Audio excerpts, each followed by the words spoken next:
Hello final year. देखो next है आप लोगों का dimension of a vector space. Dimension of vector space किसे बोलते हैं?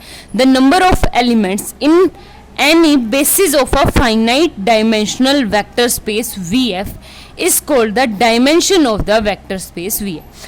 यानी एक तरह से पता है क्या है, इसकी डेफिनेशन को छोड़ो, सीधी सी बात कि बेसिस में कितने, पहली बात तो आपके पास फाइनाइटली जनरेटेड सेट होना चाहिए, तभी उसको हम नाप सकते हैं फाइनाइट। इनफाइनाइट होगा तो बेसिस भी क्या आ जाएगी? इनफाइनाइट आ जाएगी। ठीक है, तो अब हमारे पास क्या है कि उन बेसिस के नंबर ऑफ वेक्टर्स को क्या बोलेंगे? डायमेंशन। जैसे R3 था यानी XYZ, तो इसके डायमेंशन कितने हैं? 3। डायमेंशन 3 का मतलब कि इसके 3 लीनियरली इंडिपेंडेंट सेट की हेल्प से हम एक उसको क्या बना सकते हैं? उसका बेसिस बना सकते हैं। आगे बात समझ में? 3 लीनियरली इंडिपेंडेंट। आगे R4 में डायमेंशन कितनी है? 4। और इसको किससे डिनोट किया जा सकता है? DIMV। किससे? DIMV। हो गया क्लियर? अब आपके पास नेक्स्ट थ्योरम है एक्सटेंशन थ्योरम। एक्सटेंशन थ्योरम क्या है कि every linearly independent subset of a finitely generated vector space VF can be extended to form a basis of the vectors. ठीक है, every linearly independent subset of a finitely generated vector space VF can be extended to form a basis of vector. यानी हम क्या कर सकते हैं? उसको extend कर सकते हैं बेसिस बनाने के लिए। आई बात समझ में? और एक्सटेंशन कैसे कर सकते हैं? फॉर एग्जाम्पल एक बात बताऊं, फॉर एग्जाम्पल मेरे पास है 3 वेक्टर 1 0 0 एंड फिर है आपका 1 1 0। ये 2 वेक्टर दे दिए, यानी V1 और V2, और V1 और V2 को करूंगी तो देखो 1 0 0, और इसको नीचे मैट्रिक्स फॉर्म को एक्लियन फॉर्म में करूंगी तो ये आ गया 0 1 0। ठीक है, यानी इन 2 वेक्टर से सिर्फ हम पहले के 2 एलिमेंट जनरेट कर सकते हैं, X और Y। लास्ट वाले को जनरेट करने के लिए मुझे बेसिस में से उठाने पड़ेंगे सबसे जनरल इंट्रोडक्शन 0 0 1। यानी मैंने इसको क्या कर दिया? एक्सटेंड कर दिया। ठीक है, मैंने इसको क्या कर दिया? एक्सटेंड कर दिया। आगे बात समझ में? लेकिन ये क्या होनी चाहिए? लीनियरली इंडिपेंडेंट होनी चाहिए। यानी अब आप चेक करोगे तो ये तीनों क्या होंगे? एक दूसरे से लीनियरली इंडिपेंडेंट। ठीक है, अब आप कैसे प्रूव करोगे? देखो कैसे। सबसे पहले इसने कहा V1 V2 up to VR span V, यानी कि V1 V2 VR ये आपके क्या कर रहे हैं? वेक्टर को स्पैन कर रहे हैं। क्या कर रहे हैं? वेक्टर को स्पैन कर रहे हैं। लेकिन वहीं पे आपके पास S इक्वल टू क्या है? V1 V2 up to VR comma VR plus 1 comma VN be a maximal linearly independent. क्या हो गया मेरे पास? LI, यानी LI सेट होंगे जो सबसेट है किसका? V का। आई बात समझ में? इसी तरह जैसे VR तो ये 2 ले लिए, लेकिन 3 वेक्टर्स ऐसे हैं जो मैक्सिमल लीनियरली इंडिपेंडेंट है, और आपके ये स्पेनिंग सेट है इसके। हो गया क्लियर? तो हमें प्रूव करना है कि जो ये नेक्स्ट सेट होगा S डैश बना लो उसको, जिसमें V1 V2 coma VN coma V। ठीक है, यानी एक नया वेक्टर बनाएंगे तो वो क्या बन जाएगा? आपका LD। ठीक है, आगे बात समझ में? तो मुझे प्रूव करना है कि जो ये VR से हम VN तक गए हैं, ये VN तक, ये मैक्सिमल लीनियरली इंडिपेंडेंट सेट है, यानी इसको ये जनरेट करता है। यानी क्या प्रूव करना है? V equal to LS। ठीक है, LS आपका ऑटोमेटिकली कंटेन होता है V में, ये तो बाय डेफिनेशन ये। तो हमें सिर्फ इतना करना है कि V इसके अंदर क्या है? कंटेन है। वही उठाया है सिर्फ कि V बिलोंग कर रहा है आपका कैपिटल V से, और मैं मान लूँ कि कोई S डैश है उसमें V, यानी ये क्या आ गया? A1 V1 plus A2 V2 plus up to AN VN plus AV equal to 0। ये काम मैं पहले भी बहुत बार कर चुकी। तो यहाँ पे 2 ही कंडीशन हो सकती है आपकी कि या तो आपके पास A 0 है या A क्या है? Non zero. अगर a 0 हो जाता है, देखो अगर ये 0 हो जाता है तो ये बचे n वेक्टर, और बाय दिस ये क्या हो जाएंगे LD। अगर ये LD है तो इसका मतलब ये भी LD हो गया, क्योंकि ये वाला तो 0 हो गया तो कोई दिक्कत ही नहीं कर रहा, ये LD हो गया। तो यहाँ से क्या बन जाएगी, कंट्राडिक्शन। कंट्राडिक्शन मतलब क्योंकि मेरे पास क्या है, ये मैक्सिमल लीनियरली इंडिपेंडेंट सेट है, ठीक है। तो ये केस भी क्या आ गया आपका, नेग्लेक्ट हो गया। आगे बात समझ में। अब आपके पास क्या है, second, a is not equal to 0। अगर a इक्वल टू 0 नहीं है तो यहाँ से मैं v को कैसे लिख सकती हूँ, minus a1 by a v1 minus a2 by a v2 plus up to minus an by a vn, और इसका क्या नाम रख दो, v, यानी v equal to b1 v1 b2 v2 plus up to bn vn। आगे बात समझ में। और ये क्या है, लीनियर कॉम्बिनेशन ऑफ s है, ठीक है। तो यानी ये v कहाँ चला जाएगा मेरा, लीनियर कॉम्बिनेशन ऑफ s में। एक बात बताओ, स्मॉल v को उठा के कहाँ से लगी थी, कैपिटल V में, दिखा दिया कहाँ से, ls में। तो इसका मतलब क्या आ जाएगा कि आपका जो v है वो कंटेन हो जाएगा किस में, ls में। और मेरा ls बाय डेफिनेशन v में कंटेन होता ही है बाय डेफिनेशन। तो यहाँ से क्या आ गया, ls इक्वल टू v। क्यों, क्योंकि ये तो s होता है लीनियर कॉम्बिनेशन, यानी इन्हीं के ये ls होता है, फिर आपका क्या आता है v, ठीक है। हेंस प्रूव, यही आपकी थ्योरम थी।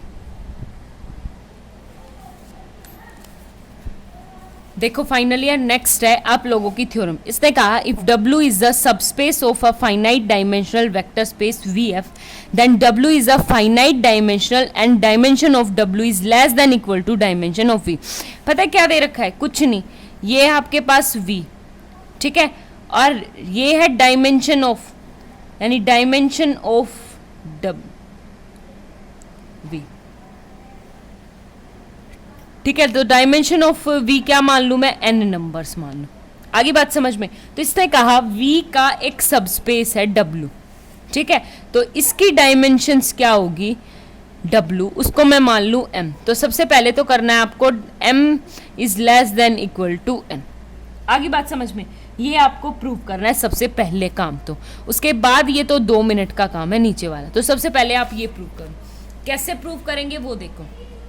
सबसे पहले एक बात बताओ, अगर डायमेंशन ऑफ v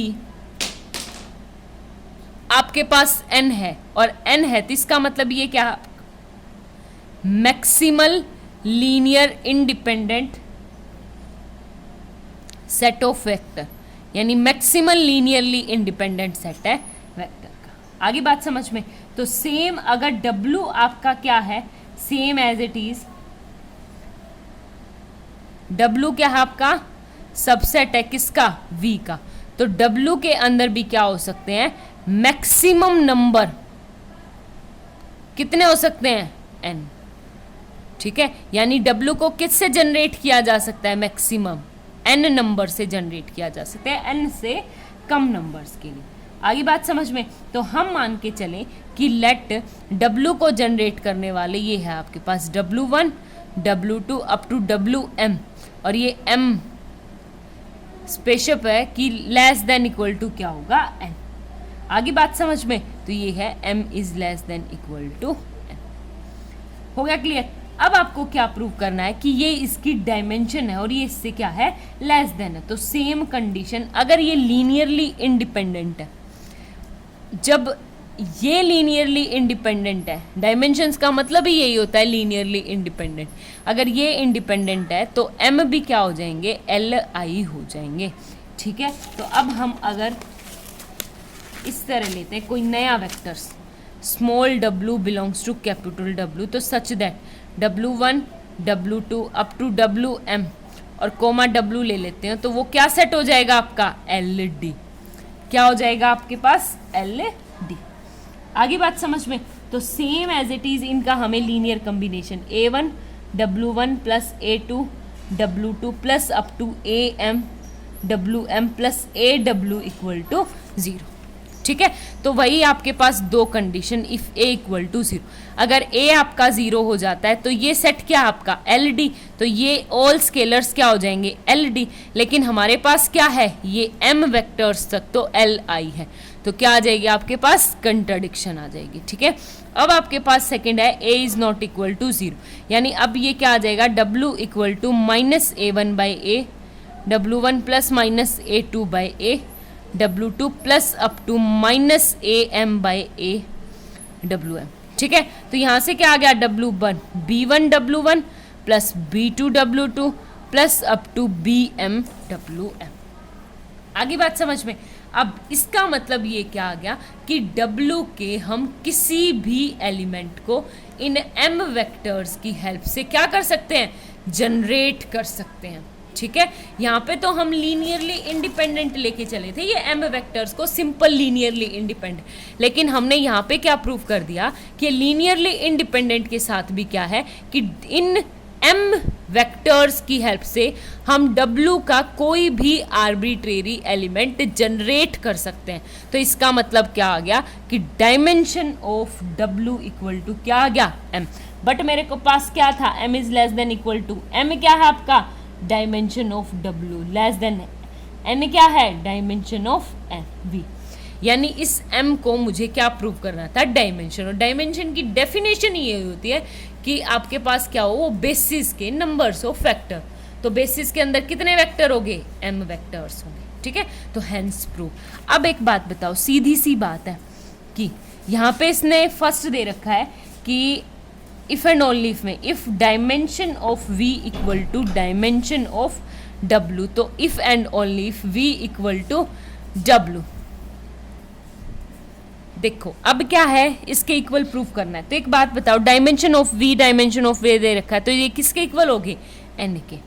ठीक है, आगे बात समझ में। तो a कोई भी वेक्टर होगा तो ये क्या आ गया w इक्वल टू LA,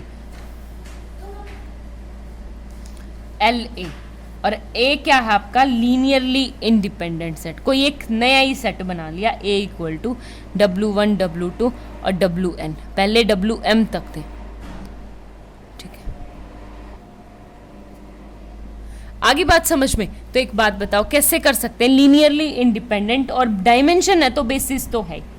ठीक है, आगे बात समझ में। तो यानी अब मुझे क्या प्रूव करना है कि आपका W तो सब स्पेस दे रखा है V को, मुझे प्रूव करना है कि V is contain in W, ये चीज़ मुझे प्रूव करनी है। तो मैं क्या उठा के चलूंगी, V उठाऊंगी कैपिटल V में से। ठीक है, अगर V कैपिटल V में से है तो ये यानी V इसके एलिमेंट है, N से जनरेट होगा, तो V equal to A1 W1 plus A2 W2 plus up to कहाँ तक AN WN। आगे बात समझ में। तो यहाँ से ये क्या आ गया, लेकिन ये W1 W2 WN ये तो किसके सेट है, W के हैं। ठीक है, तो V किस में चला जाएगा, कैपिटल W में, तो V इज कंटेनिंग W, तो यहाँ से क्या आ गया V इक्वल टू W। आगे बात समझ में। इनवर्स प्रूफ करना तो बहुत आसान है। एक बात बताओ, V इक्वल टू किसके है, W के इक्वल है, और मेरे पास क्या है कि dimension of W less then है किससे, डायमेंशन ऑफ V से। अब मैं रिप्लेस कर दूं W को V से और V को W से, तो यहाँ से क्या आ जाएगा, dimension of V is less than equal to dimension of W, यहाँ से इक्वल आ गया, dimension of W equal to dimension of V, hence proof. ठीक है, ये थी आपके पास थ्योरम। Thank you.